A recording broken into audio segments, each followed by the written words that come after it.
Jesús, quiero renovar mi ser con el gran amor que encontré en ti.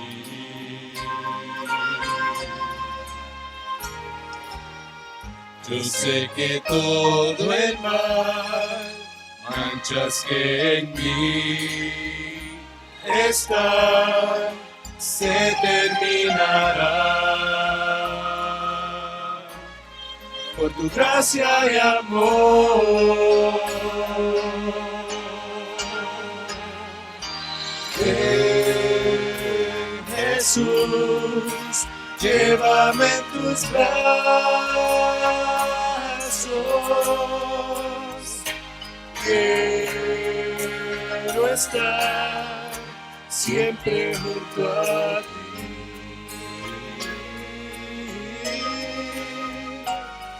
Y así volar tan alto como un ave, pues quiero recibir tu espíritu en mí, por tu gracia y amor.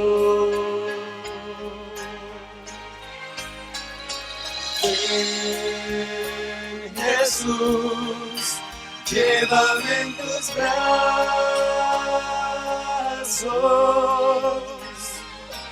Quiero estar siempre junto a ti.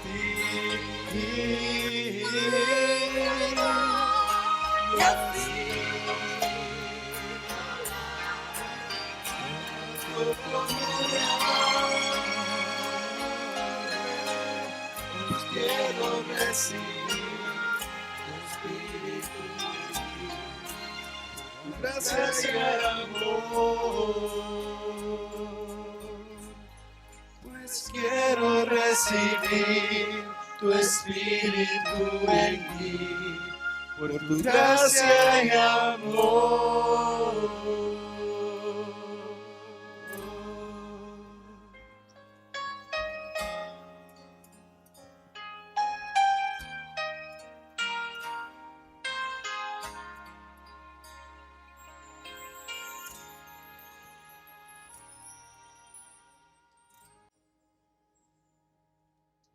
Amado Dios y Padre, pon tu espíritu en nosotros. En esta hora queremos sentir tu presencia. Danos sosiego, danos quietud, danos sentir tu presencia. Sentir que estamos ante el Rey del universo. Danos también reverencia a tu nombre. Pero danos también un corazón rendido a tu gracia. Señor, este culto es para ti. Tú mereces la honra y la gloria eterna. Recibe los cánticos, las plegarias, las ofrendas. Recíbenos a nosotros. Abrimos tu palabra, Señor. Háblanos. No solo queremos conocerla, queremos ser transformados por ella. Gracias, Señor, en el nombre de Jesús. Amén y amén. Podemos sentarnos.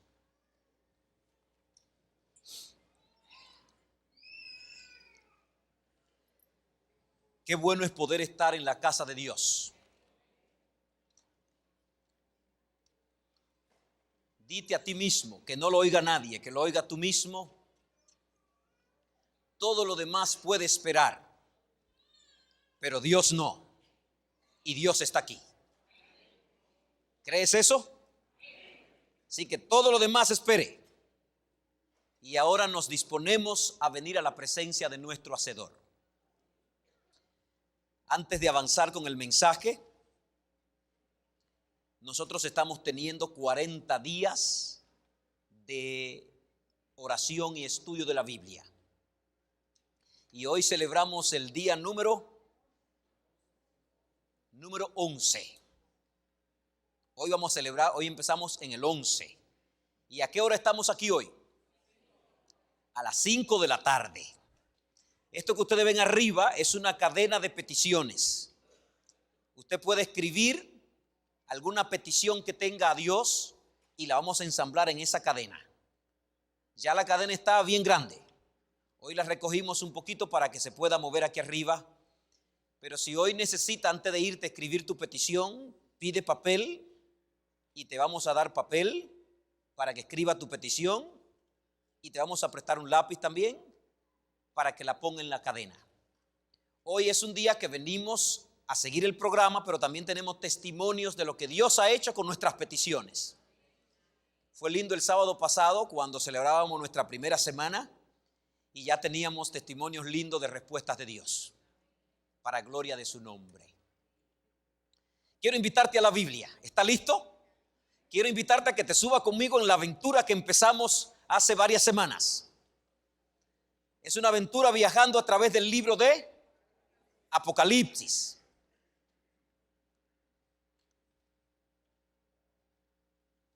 No tengas prisa. Ve entendiendo paso a paso lo que vamos haciendo. Que algún día llegamos a donde tú quieres que lleguemos. Pero si quieres saber algo de eso que tú no sabes y quieres que lleguemos rápido, te nos puede acercar y hablamos un poquito de eso. ¿De acuerdo? Pero ahora dejemos que Dios nos hable, que nos guíe en nuestro estudio que estamos siguiendo algunas semanas o casi todas las semanas, para gloria de Dios. ¿Tienes tu Biblia a mano? Estoy en Génesis 1 y hoy quiero trabajar con los versos 4 hasta el 6. Oye, están despiertos, ¿eh? Apocalipsis. Es la manera de uno salir rápido, pero fue que se me fue, no fue a propósito. Apocalipsis 1. ¿Lo tienes allí? Ya hemos aprendido varias cosas de Apocalipsis. Cada vez que venga aquí arriba a predicar de Apocalipsis, yo voy a trabajar en dos direcciones. Una es tratando de interpretar el texto y otra será tratando de aplicar el texto. ¿Están conmigo? El sermón es la aplicación de la palabra a nuestras vidas. Esa será la segunda parte. La primera será tratando de entender o interpretar el texto. Si quieres llevar anotaciones e ir entendiendo Apocalipsis, debe manejar bien la primera parte de mi presentación. Ahora, si quieres que tu vida sea impactada, tocada y transformada, debe involucrarte con todo tu ser en la segunda parte. ¿Estamos de acuerdo? Porque las escrituras no se escribieron para que tengamos conocimiento nada más, sino para que seamos transformados. ¿De acuerdo? Si solo es conocimiento, la Biblia se convierte en un libro de historia. Pero si la Biblia trabaja en mi vida y me transforma, más que un libro de historia, es palabra de Dios. Y yo quiero que sea palabra de Dios en mí. ¿Quiere que así sea? Tomémonos 2 minutos repasando un poquito y tú me vas a ayudar a repasar hoy. ¿Apocalipsis es un libro abierto o un libro cerrado? Abierto. ¿Cuál es la primera palabra que encuentras cuando empiezas a leer Apocalipsis? ¿Y qué significa revelación? Que no está oculto, que está revelado. De manera que Apocalipsis no es un libro oculto, sino un libro ¿cómo? Si yo lo abro y me pongo a estudiarlo, yo lo voy a entender porque es una revelación. Y el autor del Apocalipsis, que es Dios, porque ustedes recuerdan que leímos en Apocalipsis 1:1 que dice revelación de Jesucristo que Dios le dio. Dios hará que entendamos Apocalipsis cuando lo buscamos de todo corazón. Si abordas Apocalipsis como un libro común y corriente, no lo va a entender. Porque es un libro sagrado donde el autor sagrado, el Espíritu Santo, Dios está con él y se espera que vengamos a la Biblia con reverencia y humildad. Así que si vienes a la Biblia con reverencia y humildad, vas a entender Apocalipsis. Es una revelación. ¿De quién es la revelación? De Jesucristo. De manera que el centro de Apocalipsis no son los monstruos, ni los cuernos, ni las bestias, sino ¿quién? Jesucristo.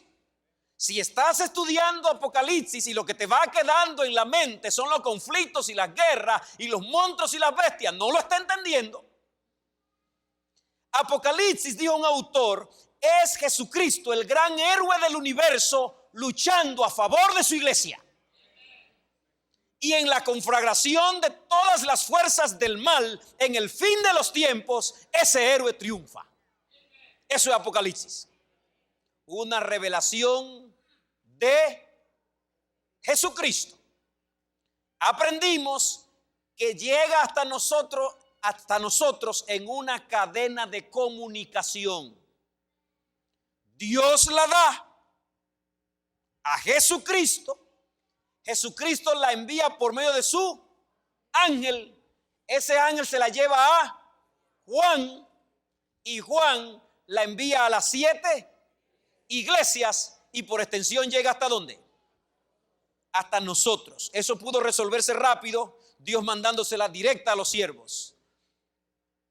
Pero el trabajo que tú y yo podemos hacer, Dios no lo va a hacer. Nos toca hacerlo a nosotros. Aprendimos en el sermón pasado que hay gente que va a recibir la palabra a través de ti. Porque Dios ha establecido una cadena de comunicación. Y si tú y yo no hacemos nuestro trabajo, es posible que el evangelio no llegue a esa gente. Dios se la da a Jesucristo, el Padre se la da a Jesucristo, Jesucristo a su ángel se la da a Juan, Juan a las iglesias. Una cadena. Hoy tú y yo tenemos que sumarnos a la cadena y asegurarnos de ser un medio que Dios use para que su evangelio llegue a quien tiene que llegar a través de nosotros. ¿Te sumaste a la cadena? Y la última vez predicamos el versículo 3. ¿Lo recuerdan? Bienaventurado él y las palabras escritas en las profecías de este libro y guardan las cosas en ellas escritas porque el tiempo está cerca. El libro que la gente no quiere leer, que no le gusta leer, que le tiene miedo, que le da pesadilla, es una revelación. Empezando el libro, el Señor colocó un atractivo, una bendición para el que lo estudia. ¿Quiere esa bendición? ¿La quiere recibir? ¿A cuántos de los que están aquí les gustan los regalos? Amados, yo quiero pedirte que tome en serio el estudio del Apocalipsis y demande lo que Dios promete en él. Él promete que serás dichoso, feliz, cuando guarde las palabras escritas en este. Y él da una razón al final, porque el tiempo está cerca. A menudo la gente suele llamarme para decirme: pastor, ¿escuchó lo que pasó? ¿Vio lo que sucedió? ¿Se dio cuenta de lo que está pasando? El tiempo está ¿cómo? Cerca. Y si tú quieres ser bienaventurado mientras el tiempo se acerca, debes guardar las palabras escritas en este libro para gloria de Dios. ¿Estamos listos para ir al versículo 4 ahora? Yo pienso que ya estamos conectados. Estamos listos para ir al versículo 4, 5 y 6. Juan, así dice. Juan a las 7 iglesias que están en Asia. Gracia a vosotros y paz del que es, que era y que ha, y de parte de los 7 espíritus que están delante del trono. ¿Y de parte de quién más? Y de parte de Jesucristo, el testigo fiel, el primogénito de entre los muertos, el soberano de los reyes de la tierra, al que nos ama y qué más, y nos lavó de nuestros pecados con su sangre y nos constituyó en un reino de ¿qué? Para Dios. A él sea la gloria y el dominio para siempre. Amén. Esa es la porción que queremos estudiar. Y ustedes me van a ayudar. Apocalipsis empieza a ser escrito como una carta normal del tiempo antiguo. ¿Como una qué? Si usted lee la carta a los romanos en la Biblia, la carta a los gálatas, la carta a los corintios, las cartas que Pablo mandó a las iglesias, usted va a encontrar que la introducción es muy parecida a como Juan introduce el Apocalipsis. En Apocalipsis se suman varios géneros literarios a la hora de redactarse. Lo primero que está es el género apocalíptico, un género escatológico de eventos que están por ocurrir. Pero también está el género epistolar, o sea, el género de cartas. Y él abre en forma de una carta. Si usted fuera a redactar una carta hoy, lo primero que usted pone es el nombre de a quien usted le escribe. ¿Sí o no? Pero las cartas antiguas eran al revés. Lo primero que se ponía era el nombre de quien escribía. Por eso usted habla en Romanos capítulo 1, versículo 1, y la primera palabra de Romanos 1:1 es Pablo. Y él se identifica: ¿quién soy? Siervo de Jesucristo. Y luego él va a decir a quién le escribe la carta. Una carta antigua empezaba con el autor de la carta, luego seguía con el destinatario de la carta y luego seguía con una bendición. A ver, ¿podemos conseguir eso en el versículo 4? ¿Me ayudan a descubrir eso? Estoy en la primera parte, que es interpretando el texto. ¿Quién escribe la carta? Juan. ¿A quién se la escribe? Y la identifica. ¿Y cuál es la bendición? Gracia y paz. Oye, ya ustedes están entendiendo Apocalipsis. ¿Ven qué fácil la cosa? Así que cuando tú abres te vas a dar cuenta que está abriendo una carta que se le envía a alguien. Ahora debe leer Apocalipsis hasta el final, hasta el capítulo 22. Debe leer Apocalipsis sabiendo que fue una carta que le mandaron a alguien específico. Por eso cuando interprete Apocalipsis tiene que asegurarte que todo lo que ocurre en Apocalipsis tiene que tener sentido para la gente que recibe la carta. ¿Están conmigo? Porque de lo contrario, el que recibe la carta dirá: ¿y qué es esto? Tiene que tener sentido con ellos. Lo primero que encontramos en el versículo 4 es Juan. Pero no dice Juan el menor, ni Juan el mayor, ni Juan este, ni Juan aquel, ni le dice apellido. Solo dice ¿qué? Juan. ¿Qué es Juan? No dice que es Juan. Y en la Biblia tenemos varios Juan. En los tiempos de Jesús. A ver, ¿me ayuda a mencionar algún Juan? Juan el Bautista, que sabemos que ya estaba muerto, por ende no es ese Juan. ¿Qué otro Juan?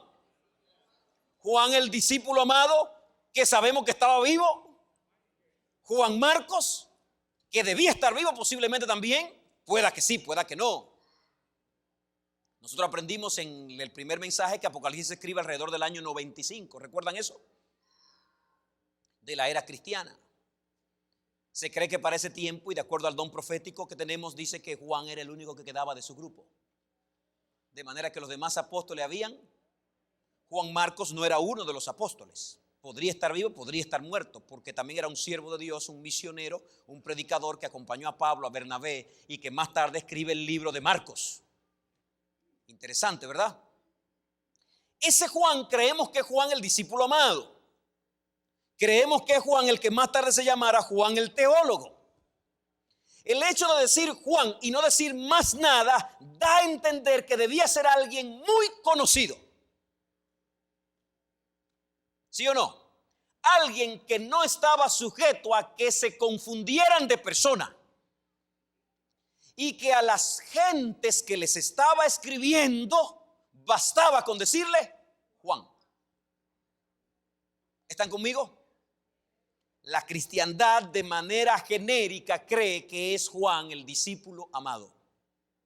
La tradición enseña que alrededor de o con motivo de la invasión de Jerusalén y la destrucción de Jerusalén en el año 70, los cristianos judíos que vivían y gentiles que vivían en Jerusalén emigraron de Jerusalén. ¿Estás conmigo? Tú recuerdas que Cristo dijo en las profecías de Mateo 24, Cristo dijo que cuando Jerusalén fuera sitiada era la señal para que los que estaban allí, ¿qué hicieran? Huyeran. Algunos padres de la iglesia y la tradición enseña que Juan, que estaba en Jerusalén cerca de los tiempos de la destrucción de Jerusalén, emigró de Jerusalén a Asia. Y allí se encargó de pastorear y atender las iglesias de Asia Menor. ¿Están conmigo? El fundador de estas iglesias en su mayoría fue Pablo. Pero ya Pablo estaba muerto. Pablo murió alrededor del año, a mediados de los años 60.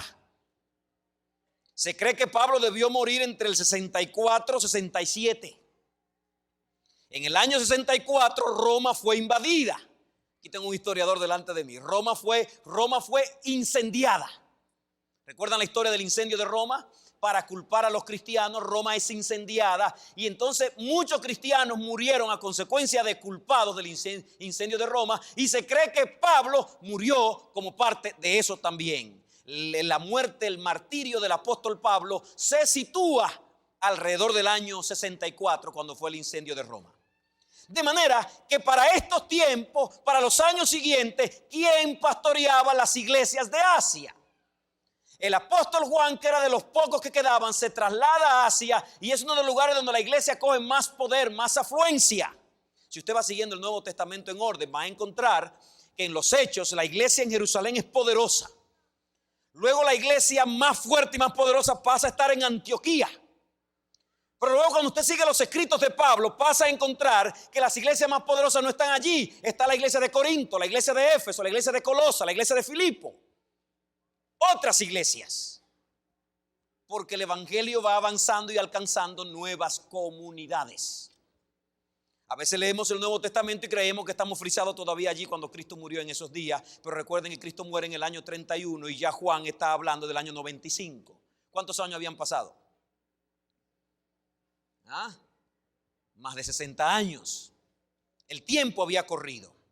Así que este Juan se colocó en Éfeso, según redactan los padres de la iglesia, vivió en Éfeso, atendió en Éfeso, y de Éfeso se movía a las demás iglesias de Asia, porque Éfeso era la cabecera en Asia. Se movía a las demás iglesias de Asia, atendiendo, pastoreando, ungiendo obispos, como hicimos aquí hoy. ¿Ungiendo qué? Un obispo era un pastor, un anciano, ungiendo ancianos para las iglesias. Porque es bueno que usted y yo sepamos que la iglesia tenía una estructura organizacional. ¿Está conmigo? No podía cualquiera decir yo soy pastor, yo soy ministro y llegar aquí a la iglesia. Tenía que tener credenciales, tenía que ser ungido, tenía que un ministro oficial haberle impuesto las manos y haberle asignado la tarea. Por eso cuando Pablo salía de una iglesia, se aseguraba de dejar un líder frente a esa. Porque era muy común que en un lugar donde no habían los credenciales, no estaba el teléfono, no estaban las cosas para asegurar, que cualquiera viniera diciendo yo soy un ministro, soy un pastor, y entonces querer hacerse cargo de la iglesia. Por eso usted encuentra cartas de Pablo donde está advirtiendo sobre falsos maestros, falsos doctores, falsos pastores que pueden llegar a atacar la iglesia. La iglesia tenía una estructura, tenía una organización, tenía líderes que la atendían, y Juan en sus últimos años, después del año 70, se concentra en esa comunidad. Vive en Éfeso y se mueve por las iglesias de Asia. Asia es lo que es hoy Turquía. Era una región una región casi cuadrada, de unos 500 kilómetros por un lado y unos 400 y tantos por otro. Allí se movía Juan, atendiendo iglesias, ordenando ministros, asignando líderes y enfrentando apostasía. ¿Sabes quién es Juan entonces? ¿Sabes por qué era conocido Juan? Porque esa era su comunidad de trabajo. Y ahora Juan le escribe una carta a su comunidad donde él trabajaba por años. De manera que cuando escribe la carta, la gente sabe de qué Juan estamos hablando. ¿Qué sigue diciendo el texto? ¿A quién le escribe Juan? A las 7 iglesias que están en Asia. ¿A cuáles iglesias? ¿Quieres que las nombremos? Están en el versículo 11. En el versículo 4 dice a las 7. Pero ahora él la nombra. ¿Quieres nombrarla conmigo? Éfeso, Esmirna, Pérgamo, Tiatira, Sardis, Filadelfia y Laodicea. Si quieres aprendértela de memoria, ponle nombre a tus dedos. Y después que le pongas nombre a tus dedos, no te van a olvidar. Empieza con Éfeso, Esmirna, Pérgamo, Tiatira, Sardis, Filadelfia y... Esas son las 7 iglesias. Pero el texto dice a las 7 iglesias que están en... Y aquí empieza un problema. porque en Asia no habían 7 iglesias, habían más. ¿Están aquí, hermanos? Tal vez esta parte tengamos que hacerla más breve y más rápido, porque esta parte aburre. Ahora el que quiera aprender no lo aburre, aprende. ¿Cuántas iglesias habían en Asia? No eran 7, eran más de 7. Y el texto dice: a las 7 iglesias que hay en Asia. Pareciera ser que está diciendo que solo hay 7. Pero sabemos de fuente oficial y bíblica, Colosenses capítulo 1 versículo 3 y Colosenses capítulo 4 versículo 13, que por lo menos 2 iglesias más estaban en Asia: la iglesia de Colosa y la iglesia de Hierápolis. Si usted coge un mapa ahora mismo, algunas de sus Biblias tienen el mapa, y busca el mapa de esos tiempos, va a encontrar las 7 iglesias, y al lado de la Odisea está Colosa y está Hierápolis. Entonces uno se pregunta, ¿por qué a esas 7 solamente menciona cuando habían qué? Cuando habían más. Número 1, ya dijimos que el verso 7 no más que significar diversidad, significa plenitud. ¿Qué significa el 7? Completo, perfección, plenitud. Más que la cantidad, ¿significa qué? Plenitud. Puede significar cantidad también, pero más que eso significa plenitud, cantidad. Literalmente cantidad, porque el Señor está escogiendo 7 iglesias literales. Pero la intención no es tomar 7 iglesias literales solamente, es tomar 7 iglesias literales que representarían y representan la realidad de la iglesia universalmente. Esta no es una posición adventista.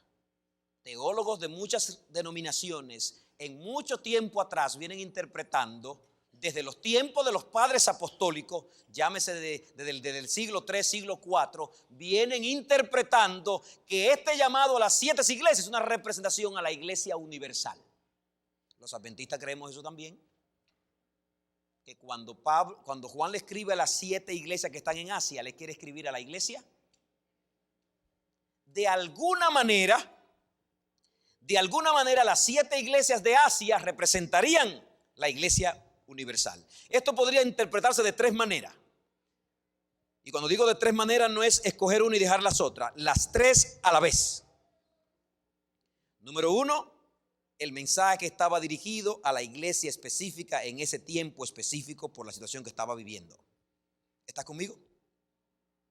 A las iglesias de Asia en ese preciso momento. Número 2, las 7 iglesias representan la iglesia de Dios en cualquier tiempo de la historia, dando a entender que la iglesia en cualquier tiempo de la historia estaría viviendo circunstancias semejantes a las que vivieron esas iglesias. Por eso hoy, si usted va a tomar, como tomaremos más adelante en un próximo estudio, el mensaje de las 7 iglesias, cualquiera de las 7 debe aplicarse a nosotros. Por ejemplo, el mensaje a Éfeso: tengo contra ti que has perdido tu primer, ¿se podría aplicar a nosotros? Aunque sabemos, y es la tercera manera de interpretarlo, las 7 iglesias, número 1, representan la realidad de la iglesia en ese momento.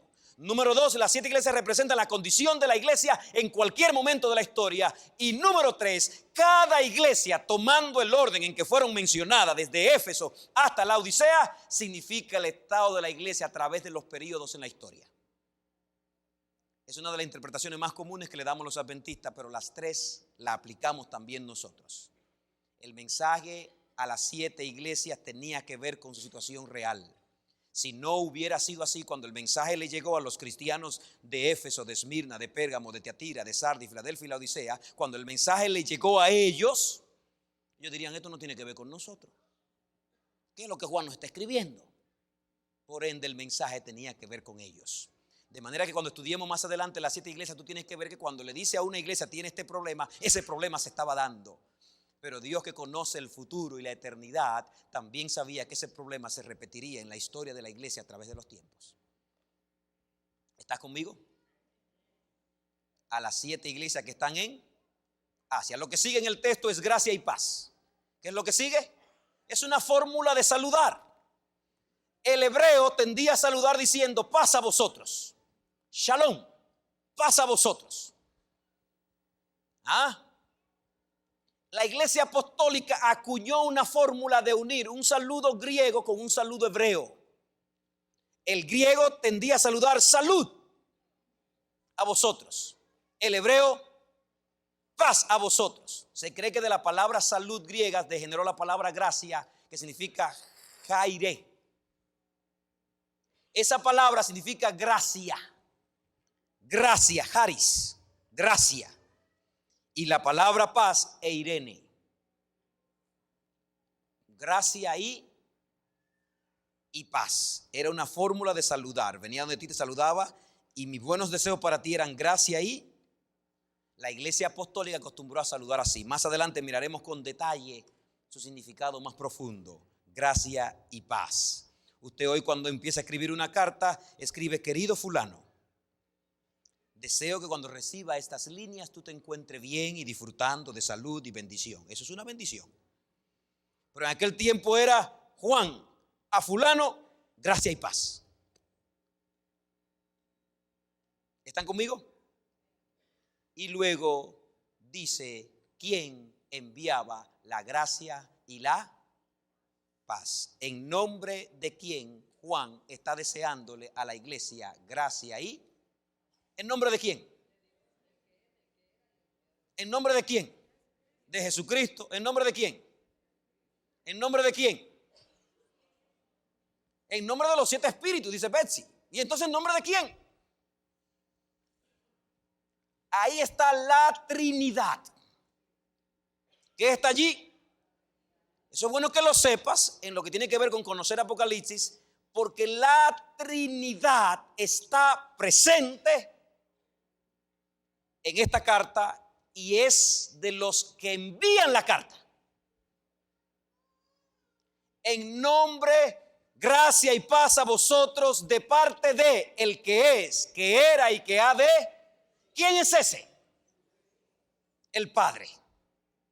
¿Quién es ese? Pastor, pero se me parece a Jesucristo porque dice que ha de venir. Pero el verso 5 abre diciendo: y de Jesucristo. Entonces no puede ser Jesucristo que te diga arriba en el verso 4, gracia y paz a vosotros de parte de Jesucristo, y el 5 diga: y de Jesucristo. Lo único que nos hace pensar que puede referirse a Cristo es el término y que ha de venir. Pero hay una fórmula bíblica y de hecho Juan está apelando al Antiguo Testamento. El libro que más alusiones tiene al Antiguo Testamento es Apocalipsis. ¿De acuerdo? Es Apocalipsis que más alusiones tiene. Juan está haciendo alusión a aquella frase de Éxodo capítulo 3 donde el Señor dice: yo soy, te ha enviado. Y la palabra yo soy es el que existe para siempre. Y cuando ahí está diciendo recibe gracia y paz de parte de el que es, que era y que ha de venir, en otras palabras, recibe gracia y paz del que siempre ha existido, existe y existirá. ¿Y quién es ese? Dios Padre. Hay una fórmula muy repetida en la Biblia: el que es, que era y que será. De acuerdo a la lógica de esa fórmula, la tercera frase no debe ser que ha de venir, sino el que será. Pero Juan le está escribiendo a una iglesia que está esperando la venida de su Señor. Juan le está escribiendo a una iglesia sufrida. Juan le está escribiendo a una iglesia que está padeciendo. Y hay que decirle que el Dios que era, que es, está en acción y vendrá. Y luego va a decir: y de parte de los 7, ¿quién es ese? Pastor, ¿y por qué 7? Recuerde que 7 no siempre es diversidad, sino plenitud. Algunos estudiosos han querido decir que ahí está hablando de los 7 arcángeles que están delante de Dios. De hecho, la Biblia no dice que hay 7 arcángeles delante de Dios. Pero nunca la Biblia, cuando está dando la fórmula trinitaria, mete a los ángeles dentro de la fórmula trinitaria, porque no hay igualdad entre Dios y los ángeles. Pero en la Biblia encontramos al Espíritu Santo representado por 7. A ver quién me ayuda. ¿Dónde? ¿En qué momento? Yo lo estoy examinando también. En el santuario, Iliana. Hay una pieza del santuario que representa el Espíritu Santo. ¿Cuál es? Y el candelabro tiene ¿cuántas lámparas? ¿Y a quién representa? al Espíritu Santo.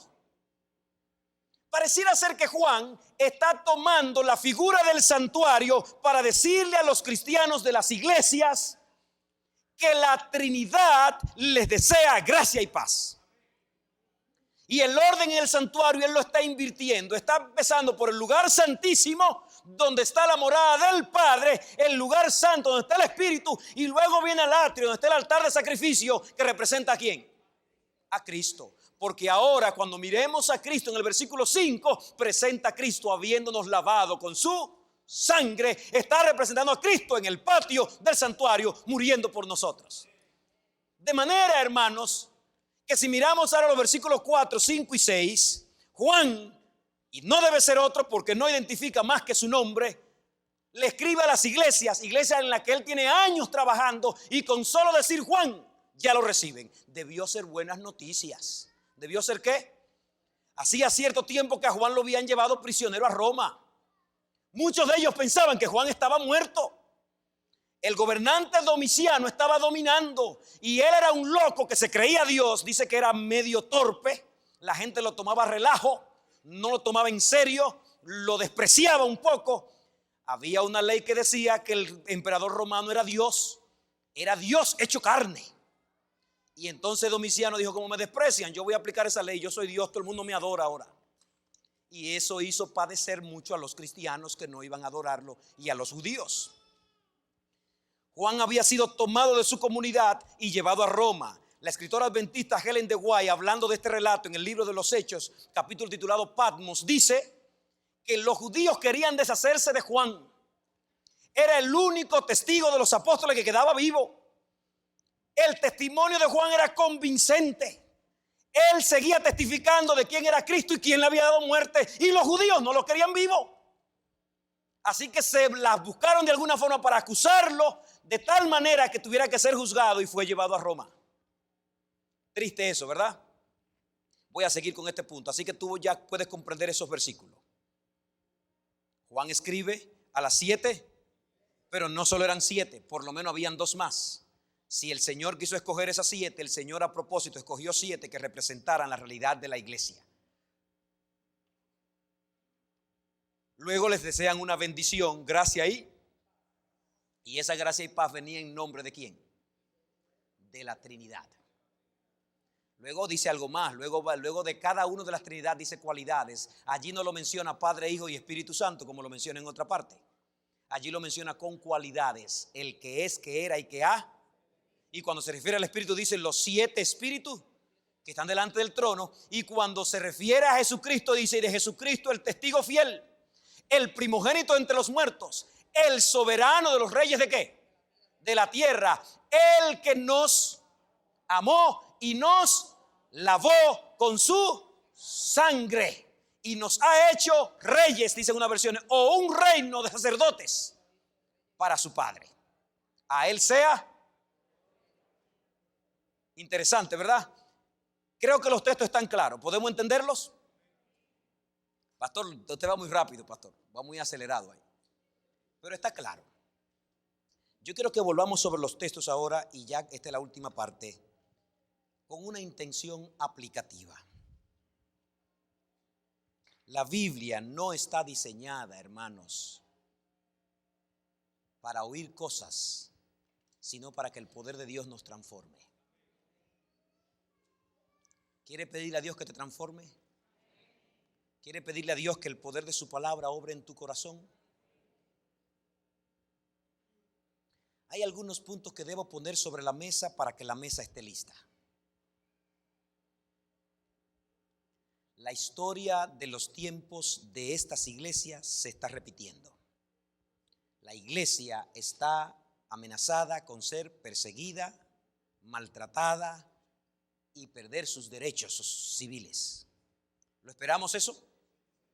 Sí. De manera que Apocalipsis es pertinente para nosotros hoy. Es bueno que yo me sepa su connotación de allá, pero más bueno es que yo sepa qué tiene que ver eso conmigo. Hay historias que a veces se las cuento a alguna gente, pero no aterrizo, y la persona me va diciendo: ajá, ¿y qué? Y me sigue diciendo: ¿y qué? Y algunos dicen en un buen lenguaje de nosotros: ¿y eso con qué se come? Lo que me está diciendo ahí, ¿qué tiene que ver eso conmigo? Tiene que ver contigo y conmigo, porque la iglesia de Dios hoy sigue siendo el centro de ataque del enemigo de Dios. Y tú te has propuesto ser parte de la iglesia de Dios, ¿sí o no? De manera que aunque tú no quieras problemas, ya tiene problemas. Porque el universo, aunque tú y yo no lo notemos, es el enfrentamiento entre dos grandes poderes. El universo es el gran conflicto entre el bien y el mal. Y todos los seres humanos estaremos de un lado en ese conflicto. De hecho, ahora mismo tú estás de un lado en ese conflicto. Pastor, yo no me he puesto de ningún lado. Pues está de un lado con tus actos, con tus obras, con tus acciones. Está diciendo de qué lado está en el conflicto del bien y el mal. Solo que a medida que avancemos hacia el final de la historia de este mundo, la Biblia establece que en el mundo habrá solo dos grupos y dos grupos identificados. Pastor, ¿de dónde sacó eso? Pues revisa las montones de parábolas de Cristo. Dice el capítulo 25, cuando Él venga, pondrá las naciones delante de Él y pondrá unos a su y otro a su. Y habrán cabritos y habrán ¿qué? Dice la Biblia que antes de Él venir habrán dos grupos. Unos que manejaron bien los talentos que le dio y otros que lo enterraron. ¿Cuántos grupos? Dice que antes de venir habrán dos tipos de vírgenes. ¿Recuerda? Vírgenes prudentes y vírgenes ¿cómo? ¿Cuántos grupos? Dice la Biblia que antes de venir estarán los que edificaron sobre la roca y los que edificaron sobre ¿qué? Sobre la arena. ¿Solo cuántos grupos? Y podrás seguir encontrando una gran cantidad de referencia a dos. ¿De qué lado estás? Yo quiero decirte hoy que si has venido de visita a la iglesia, si aún no has echado tu suerte con Jesús, tienes que hacerlo. Porque si no te sumas a Cristo, sin que tú lo decidas, te están sumando al enemigo de Cristo. Y en esta película maravillosa que yo reté en la predicación pasada, que un millonario que está aquí nos ayude a filmar una película, no guarde el dinero tanto, sáquelo. En esta película mi héroe gana. Yo quiero estar del lado de ese héroe. ¿Quiere estar de ese lado? La historia se repite. La iglesia está bajo ataque. Hoy estamos viviendo principios de dolores. Y el principio de dolor empieza atacando tu estado anímico. ¿Atacando qué? Que tú pierdas la paz. El ataque fuerte que este mundo está recibiendo empieza en tu estado anímico, que tú vivas que vivas con un desasosiego. Eso es profético también. Dice que en los últimos días la gente harán locas de aquí para allá, intranquilos, los hombres secándose a causa del temor y por la expectación de las cosas que la gente perdiendo la paz, una inseguridad insaciable. Y hoy usted se da cuenta que donde más están visitando los enfermos es a las salas de orientaciones de psicólogos, de psiquiatras, de gente, porque la gente vive ansiosa, enfermo, insegura, depresiva. Su estado anímico está siendo atacado, infelicidad, inseguridad, estado de ánimo. Y el cristiano está llamado a tener paz, a estar seguro, a saber en qué pie está parado, a estar anclado. Yo quiero animarte hoy, si no has definido de qué lado está, a ponerte del lado de Cristo. Asegúrate de estar del lado de Cristo. Y ahora voy a decir algo importante. Bueno, pastor, todo es importante. Que así sea. Quiero decir algo, quiero que lo acuñes. El libro de Apocalipsis no está escrito para el que no ha aceptado a Jesús. Apocalipsis es un libro para la iglesia, para el que ya fue regenerado por la sangre de Jesús. Apocalipsis es un libro para aquel que ya aceptó a Jesús como Salvador, vino, se bautizó y es parte de su pueblo. Si no, revísalo, por donde quiera que lo mire, ¿a quién es dirigido Apocalipsis? Revelación de Jesucristo que Dios le dio para comunicar a sus siervos las cosas que han de acontecer pronto. ¿A quién va dirigido? A los siervos. Capítulo 4, Juan a las 7, a su iglesia. Si no has entregado tu vida a Jesús, el mensaje de Apocalipsis no es para ti. Pastor, ¿y qué hago? ¿Me voy? No, aún hay puerta abierta para que seas de Cristo. Aleluya. Aún hay tiempo a que te pongas del lado del Señor. Porque si no lo haces, estás del otro lado. Porque solo hay dos lados. Así que yo quiero retarte hoy en el nombre de Cristo, que si ya estás del lado de Cristo, si piensas estar firme, mira que no caiga, mantente ahí. Y si has estado renegando por tiempo, si eres un hijo pródigo que te fuiste, si eres alguien que te alejaste del Señor, ahora que estamos entrando en los últimos detalles de este mundo y de la gran guerra entre el bien y el mal, define de qué lado está. Ponte del lado de Jesús. ¿Quieres estar del lado de Jesús? Yo quiero estar del lado de Cristo. Apocalipsis fue escrito para la iglesia. Es un libro para los creyentes y fue escrito para una iglesia bajo persecución. ¿Bajo qué? Persecución. Yo quiero que tu imaginación vuele con la mía y vayamos a ese lugar. ¿Estaban bajo qué? Voy a ver si le hago un gancho y los atrapo. Dice en mi país, guerra avisada. ¿No mata qué? Soldado. Y si lo mata es por descuidado. La guerra estaba bajo. ¿Bajo qué? La iglesia estaba bajo. Estaban siendo muertos. Estaban siendo llevados a los tribunales y juzgados con falsos testigos. Si no lee el libro Hechos de los Apóstoles, el capítulo Patmos dice que a Juan le llevaron falsos testigos para juzgarlo. Le estaban quitando sus propiedades. Lo estaban desterrando. Por eso lee el versículo 9 de Apocalipsis 1. ¿Qué dice el versículo 9? Juan, copartícipes de vosotros en las tribulaciones. ¿Dónde está Juan? En la isla de Patmos, por la palabra del Señor. O sea, Juan es uno de los que fue desterrado. La historia tradicional dice que primero intentaron matarlo. Es lindo leer eso en ese capítulo que le estoy citando. Dice la historia que cuando lo echaron en una olla de aceite hirviendo, Juan pronunció palabras como la de los jóvenes hebreos. Los jóvenes hebreos fueron echados en un lago de fuego. Y Juan dijo, si a mi amado Señor, que nunca pecó, que era santo, le hicieron estas cosas, no soy digno de padecer por lo que él padece. Y dice que el aceite se enfrió. Aleluya. Y lo mismo que lo echaron, tuvieron que sacarlo. Y terminaron desterrándolo a la isla de Patmos. Solo que ellos pensaban que en la isla de Patmos su influencia se acabaría, caería en el olvido.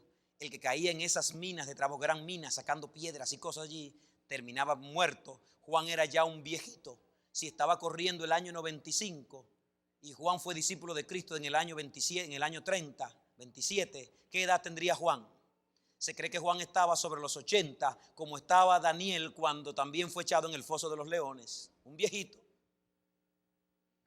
Pero la obra y la hazaña más grande de su vida la hizo en Patmos.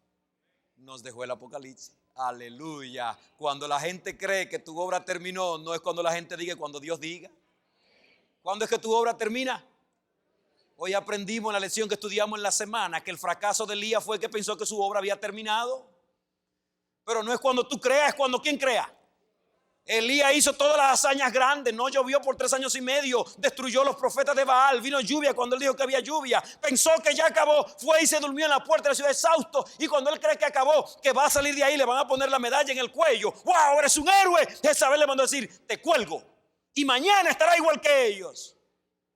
Lo agarró descuidado. Tu obra termina cuando Dios diga. Juan, con más de 80 años, Roma, Domiciano, dijeron terminó, y Dios dijo no terminó. Y ahí veremos más adelante. La iglesia estaba siendo perseguida, maltratada, atacada, golpeada. Y yo le prometí que los voy a atrapar. Vamos a ver si verá que los atrapo. Lo estoy durmiendo para atraparlos.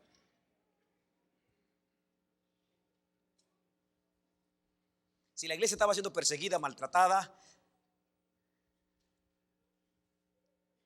¿qué habían hecho con los templos? ¿Se podían reunir en los templos o los templos estaban cerrados o lo habían convertido en negocio? ¿Qué habían hecho? ¿Quién me va a decir? ¿Lo habían destruido? ¿Ah? cerrados, confiscados. Pues lo atrapé, no habían templos. Tú lo dijiste, Eddie, no habían templos. La iglesia no tenía templos. Se tiene historia o noción de que los primeros templos empezaron después del siglo III. Y estamos al final del siglo I. La iglesia no tenía qué. Y yo quiero que hoy viajes conmigo y te imagines la iglesia de esos años. Algunos creemos que la estructura que le da forma a la iglesia es el templo, y no es así. ¿Estás conmigo? Ahora tampoco quiero que creas que porque no había templo había desorden. Porque la cohesión de la iglesia no la da el edificio. Y esto es clave. La iglesia de Jerusalén no tenía templo. Recuerda el capítulo 2 que dice que se reunían en las. Y cuando dice que iban al templo, era el templo de Jerusalén, al templo del sacrificio, que no era de ellos. La iglesia en Antioquía se reunía en las. Por eso Pablo cuando escribe dice: saludo a la iglesia que está en la casa de Febe, saludo a la iglesia que está en la casa de Filemón, saludo a la iglesia que está en las casas de fulano. Yo te pregunto, en esa iglesia que estaba en las casas, ¿había orden o desorden? Cualquiera venía e inventaba lo que quería. Venía un maestro raro, se metía en la iglesia y la volvía un desastre. Tenía estructura. Y la estructura tiene que ver con el obispado. Las iglesias tenían ancianos sobre ella, diáconos en ella, diaconisas en ellas, mensajeros en ellas, anfitriones en ellas. La iglesia tenía estructura. ¿Para dónde irá el pastor? Tú debes saber ya para dónde voy.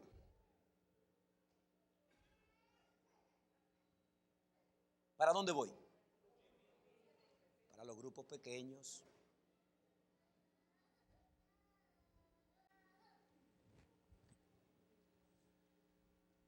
La estructura que perseverará en la crisis final será esa. La iglesia en pequeñas comunidades en las casas, atendidas por líderes, obispos, ancianos, pastores. Si hasta ahora has hecho como centro de tu iglesia el templo, no estás bien. El centro de tu iglesia es una comunidad de fe y amor donde tú te sientes en familia y se sostienen unos a otros. La iglesia primitiva era eso. Y una de las cosas que nos ayudará a soportar en el tiempo final es ser parte de una comunidad de fe. Algunas personas creen que cuando llegue el tiempo cuando nos confisquen los templos, cuando nos quiten los templos, cuando nos quiten los edificios, la iglesia perderá su estructura. No perderá su estructura. Será solidificada porque tendrá líderes al frente en las casas. Y esta historia es moderna y reciente. Lee la historia de Rusia y de China cuando el comunismo entró y cerró las iglesias cristianas. Cuando en China los misioneros adventistas de diferentes partes tuvieron que ser recogidos. Cuando el hospital de la iglesia en China fue tomado por el gobierno. Cuando las iglesias fueron convertidas en almacenes. Ellos comunistas pensaron que le dieron un golpe al cristianismo. Hace unas décadas abrieron de nuevo y había 50 millones de cristianos. Porque se mantuvo una sólida estructura en las casas. Hay montones de historias bellísimas de Rusia, de la iglesia sostenida en las casas. De personas que copiaban la Biblia entera y la pasaban de familia en familia. De la casa a la casa de tal, con líderes, con pastores, con diáconos, con ancianos, oficiando, haciendo los ritos, haciendo la Santa Cena, haciendo el rito de humildad. Todo porque la iglesia no es un edificio, es una comunidad que decide seguir los principios de Dios en comunidad. ¿Estás conmigo? Algunos apuestan a que en el tiempo del fin la iglesia perderá su orden. Palabra del diablo. La iglesia no perderá su orden. Hasta el fin la sostendrá. Voy a leer algunas citas del don profético. A menos que la iglesia, estoy citando el libro Evento de los Últimos Días, página 44. Me gusta esta cita de ese libro porque algunos usan ese libro para atacar a la iglesia Y ese libro es para fortalecer la iglesia. Dice allí, a menos que las iglesias estén organizadas de tal manera que puedan establecer e imponer orden, no tienen ninguna esperanza que abrigar en el futuro. ¿Escuchó, hermano? Si el orden no se mantiene y se impone en la iglesia de Dios, desaparecerá en el futuro. Eventos de los últimos días, página 44. Eso me da trabajo porque saqué la cita. Estoy usando la aplicación. Eventos de los últimos días, página 44, párrafo 2. Note lo que dice.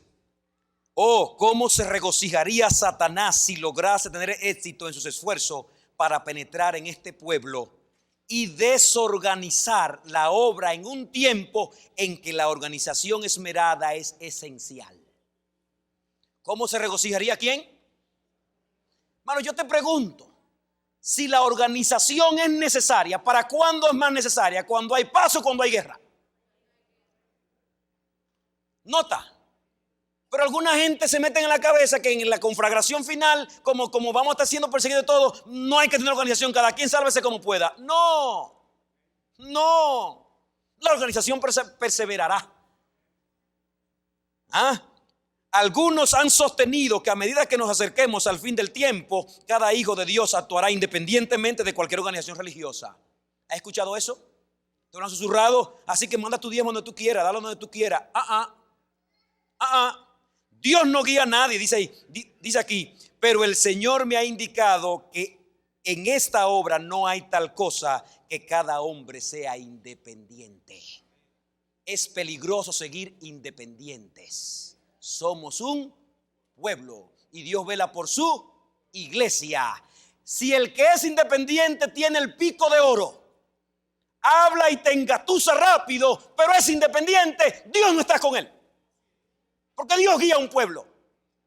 Dios guía a su iglesia.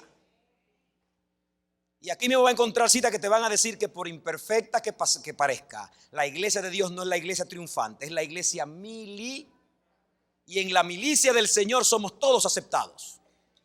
Y las cizañas estarán hasta el final. ¿Estás conmigo? Hay más citas, el tiempo no nos da.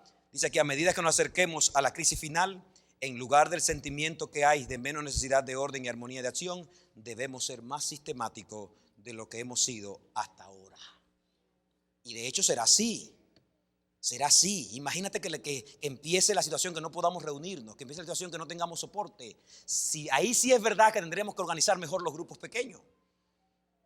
Ahí sí es verdad que tendremos que estar estableciendo cuáles hermanos están en esta área, en esta zona. Reúnanse en la casa de fulano y habrá que buscar la manera de infiltrarle a un anciano que llegue allí, que le ministre la palabra, que los atienda. Habrá que establecer un orden más sistemático, más riguroso. Porque aquí es fácil, aquí tú tienes la parte, ven, nos reunimos aquí y se acabó. Pero allí habría que estar atento, qué hermano falta, quién no ha llegado, quién no está, qué ha pasado con él. Habrá que tener cada hermano un guardián. Así que yo me imagino el tiempo del fin, hermano. No es un caos, nos están persiguiendo, cada quien corre loco por un lugar sin orientación. No. Y lo estoy tomando de Apocalipsis y aquí quiero entrar ahora para cerrar.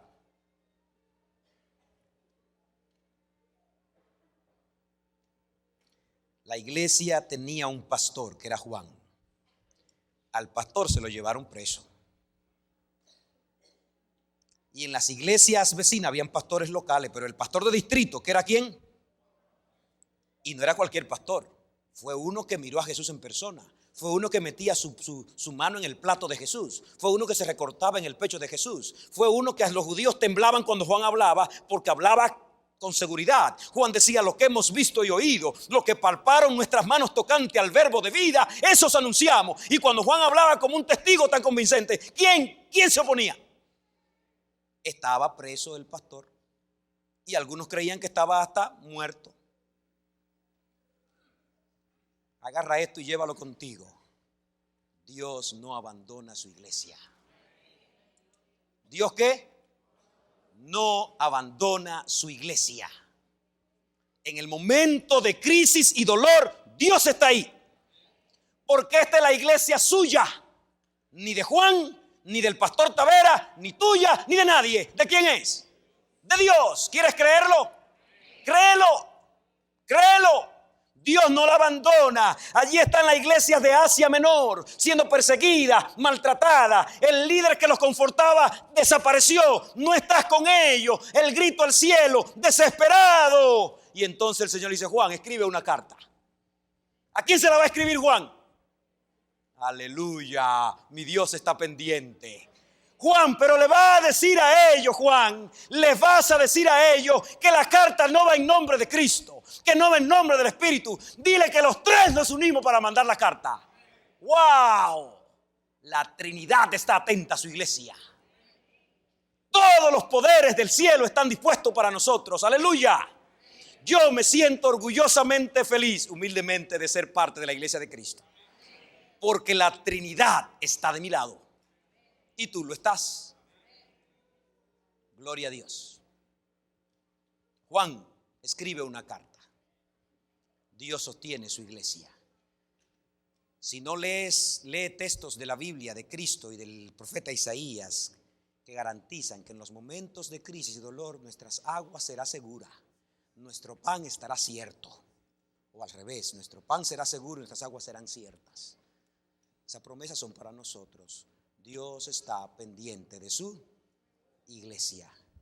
Hay mucho más que desarrollar, pero ustedes entienden el mensaje. Gracia y paz.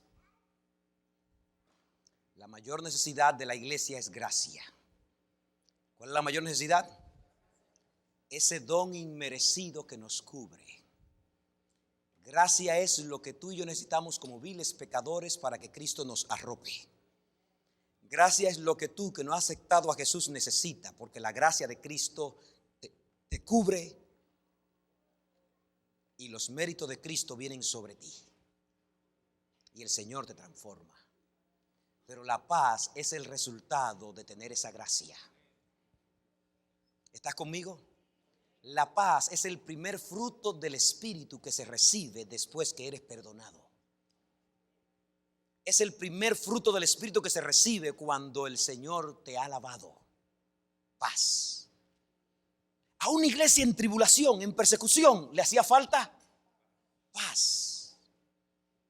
Paz.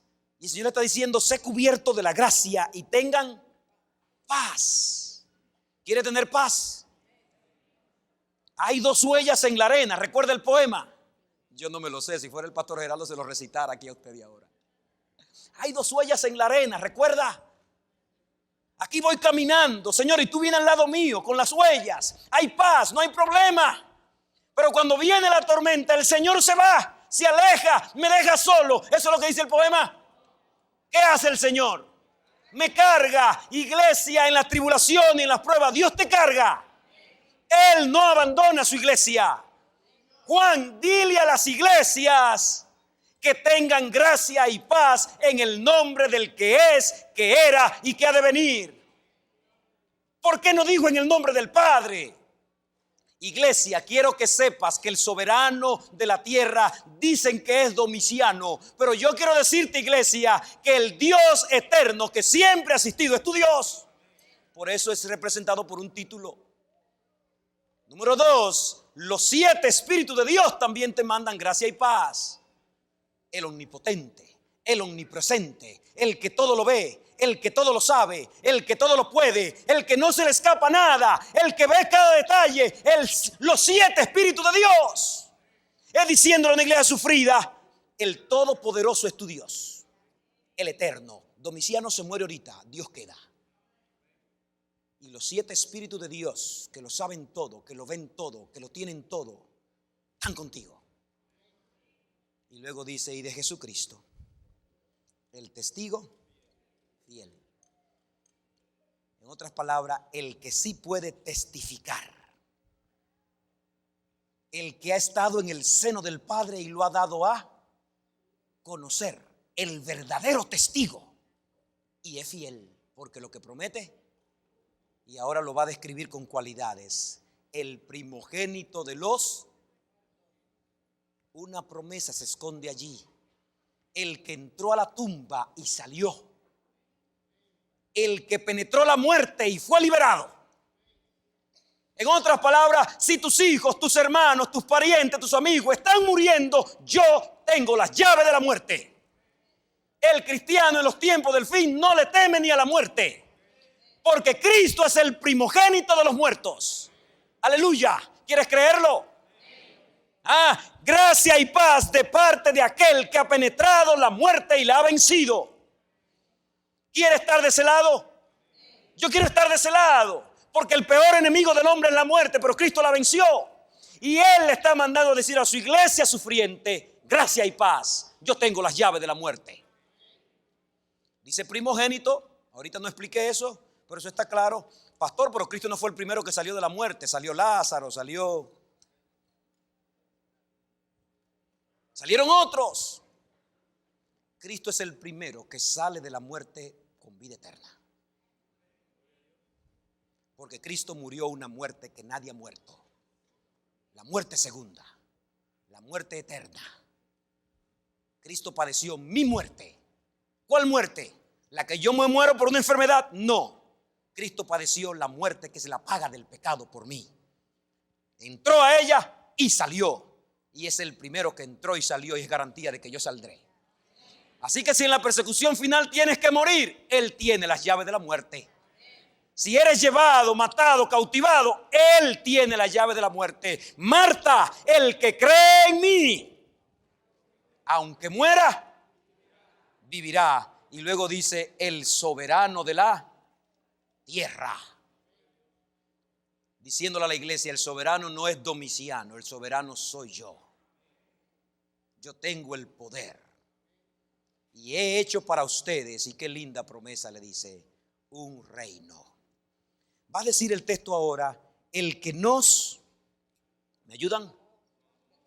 El que nos amó y nos lavó. Algunas Biblias dicen y nos salvó o nos libertó.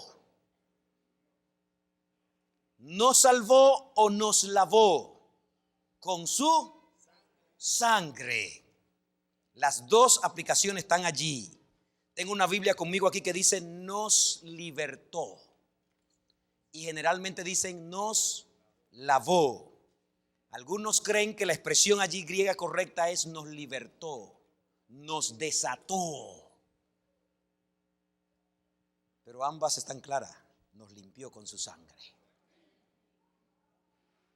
Por eso Apocalipsis es escrito a gente que ya fueron lavadas. ¿Quieres ser lavado? Juan se emociona con este saludo que manda la Trinidad. Y él cierra el versículo 6 con una alabanza. A Él sea, ¿cómo dice? Amén. Él termina con una alabanza. Juan se une a la alabanza. Juan se olvida del sufrimiento. Juan se olvida de la persecución. Juan se olvida de los dolores. Y ahora se une y a esa Trinidad la alaba. A Él sea la gloria, el imperio por todos los siglos. Amén. ¿Quiere involucrarte en esta empresa? Esto es lo que se está batiendo en el universo. Esto es lo que está ocurriendo tras el telón. Y Apocalipsis hoy te lo está desvelando. Te está diciendo que todos los seres de la tierra están quedando de un lado u otro. Y el Señor está equipando y armando a su iglesia. Algunos quieren creer que la iglesia está descuidada. No, la iglesia está siendo armada, equipada, entrenada de esta manera. ¿Quieres ser parte del ejército de Cristo? Yo anhelo ser lavado por esa sangre. Vamos a cantar. Yo anhelo ser limpio por la sangre de Jesús. Yo anhelo que Él me inscriba en esa lista. ¿Hay alguien aquí hoy que quisiera inscribirse en esa lista? ¿Hay alguien que no lo haya hecho y quiere decir yo quiero estar en esa lista del Señor? ¿Quiere decirlo? Alabado sea el Señor. Mientras cantamos, si hay alguien en la sala que hoy quiere decir, Señor, yo quiero ser parte de tu grupo, no del otro. Yo quiero que pase al frente. Alguien que tal vez no lo haya hecho antes, alguien que no haya dado este paso y quiera decir, Señor, yo quiero unirme a tu grupo, no al otro. Yo quiero que te pases mientras cantamos. Vamos a estar de pie.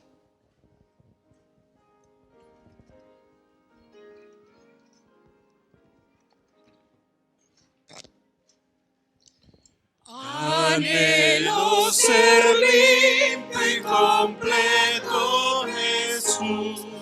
temores de mi alma, tu fluida luz, dice los los que antes amé, lávame blanco cual nieve seré, que solo así ser limpio podré. Oh, lávame tú y cual nieve seré. Oh, mírame desde tu trono de amor, haz mi sacrificio completo, Señor. Te quiero rendir cuanto soy, cuanto sé, pues lávame blanco cual nieve seré, que solo así ser limpio podré. Oh, lávame tú y cual nieve seré. Jesús, te suplico postrado a tus pies, tu propia perfecta justicia me des, tu sangre expiatoria la veo por fe. Oh, lávame blanco cual nieve seré, que solo así ser limpio podré. Oh, lávame tú y cual nieve seré. Me como paciente te espero aquí, un corazón nuevo pon dentro de mí. Abrirse no al que tu amparo fue, pues lávame blanco cual nieve seré. Todos. Que solo así ser limpio podré. Oh, lávame tú y cual nieve seré. Al que nos lavó con su sangre. Eso es lo que te hace parte de su grupo. Si vienes a Él, lo recibes, lo aceptas, acepta su sangre, confiesa tus pecados, te bautiza en su nombre, te unes a su iglesia, estás de su lado. Yo quiero ver si hay alguien más en la sala que debe unirse a este grupo, que quiere hoy decir: Señor, yo he decidido estar de tu lado, pero me faltan cosas por hacer. Me falta bautizarme, me falta un cambio de vida. Y quieres hoy que oremos por ti. Yo quiero ver esas personas. Acércate aquí. Dios te bendiga, Robert. Amén. Gloria a Dios. Acércate aquí. Vamos, acércate para acá. Aquí. ¿Alguien más quiere unirse a ellos? Esa linda parejita. Que Dios me los bendiga. Acérquense a ellos. ¿Dónde está Dulce? Yo quiero regalarte esa parejita, Dulce. Esa parejita vive cerca de tu casa y debe ir a un grupo pequeño. Ya están yendo. Aleluya. Ahí está, Ronald. Dios te bendiga. ¿Tú quieres unirte? La gran guerra de la galaxia empezó. ¿De qué lado estarás? El fin yo me lo sé del principio. Mi héroe va a ganar. Y a todo el que viene Él lo quiere lavar con su sangre. Quiere liberarlo, desatarlo. Y Él le promete que estará con él todos los días. La Trinidad completa. ¿Alguien más quiere unirse a este grupo? ¿Cuándo hay bautismo? Ahora mismo que tú quieras. Nada debe detener tu decisión por Jesús. ¿Estás conmigo? Ven esta tarde a los 40 días. Ven a orar con nosotros. Ven a consagrarte al Señor. Dice la Biblia que ninguno que milita se embaraza en los negocios de esta vida. Hay demasiadas cosas para enredarte en la vida. Únete a las cosas de Dios. Gloria a Dios. ¿Alguien más quiere pasar y decir: Señor, yo quiero estar de tu lado? Yo quiero ver cuántos hermanos de la iglesia que ya tomaron esta decisión en el pasado hoy quieren decir: Señor, yo quiero renovar mi decisión por ti. Quiero ver esa mano. Aleluya, gloria a Dios. A Él sea la gloria. Yo quiero orar. Yo quiero saber de ustedes. Yo quiero que alguien se me quede con el nombre de ustedes. Así que se me lo da el hermano que esté más cerca ahí. Ahí tengo a Birmania también. ¿Y dónde está la hermana Emma? Ahí está, vamos a orar. Ahí está, vamos a orar. Amado Dios y Padre, Señor, qué lindas noticias hemos recibido hoy. Que cuando la iglesia está bajo persecución, la Trinidad se une en nuestro favor. ¡Wow!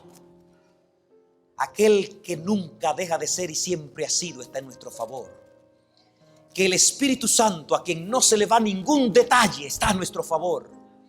Que Jesucristo, el que venció, el que triunfó, el que venció la muerte, el soberano de la tierra, el que nos lavó, está a nuestro favor. Que eso nos dé paz. Que cuando el mundo anda loco sin paz, nosotros tengamos tu paz. Danos eso, Padre, y que andemos por la vida seguros de ti.